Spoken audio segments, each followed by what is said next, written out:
एक गांव में रामू नाम का एक बूढ़ा किसान रहता था। रामू के पास एक छोटा सा खेत था, जहां वह मेहनत से फसल उगाता था। वह सादगी पसंद और ईमानदार व्यक्ति था, और गांव के सभी लोग उसकी इज्जत करते थे। लेकिन कुछ लोग उसकी सादगी को बेवकूफी समझते थे और सोचते थे कि उसका फायदा उठाया जा सकता है। गांव के एक अमीर आदमी, जिसका नाम राजू था, ने सोचा कि वह रामू की सादगी का मजाक उड़ाएगा। राजू के पास बहुत सारी जमीनें और दौलत थी, और वह अक्सर गांव के लोगों के सामने अपनी दौलत का दिखावा करके उनका अपमान करता था। उसने अपने नौकरों को बुलाया और कहा, आओ, आज हम बूढ़े किसान रामू के साथ खेलते हैं। मैं उससे एक सवाल पूछूंगा, और अगर वह सही जवाब नहीं दे पाया तो मैं उसकी जमीन खरीद लूंगा।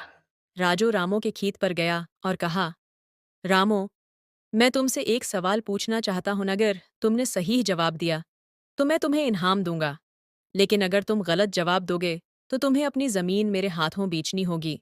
रामो ने सोचा कि वो तो कुछ खोने वाला नहीं है, इसलिए उसने कहा, ठीक है राजू साहब, पूछें, क्या सवाल है? राजू ने अपने नौकरों की तरफ मुस्कुराते हुए पूछा, रामो, बताओ कि आसमान में कितने सितारे हैं? रामो ने कुछ देर सोचा और फिर कहा, राजू साहब, आपको बताना मेरे लिए आसान है, लेकिन अगर आप मेरी बात का यकीन करेंगे।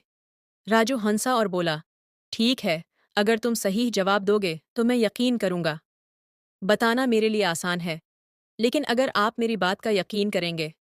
राजू हंसा और बोला, ठीक है, अगर तुम सही जवाब दोगे तो मैं यकीन करूंगा। रामू ने अपनी छुरी जमीन पर मारी और बोला, आसमान में जितने सितारे हैं, इतने ही मेरे खेत में मिट्टी के ज़रात हैं। अगर आप चाहें तो गुन कर देख लें। राजू और उसके नौकर हैरान रह गए। राजू समझ गया कि रामू ने अक्लमंदी से सवाल का जवाब दिया है और उसके पास है कोई जवाब नहीं था। वो चुपचाप वहां से चला गया और गांव के लोग रामू की तारीफ करने लगे। चंद दिन बाद गांव में एक बड़ा कहत पड़ गया। राजू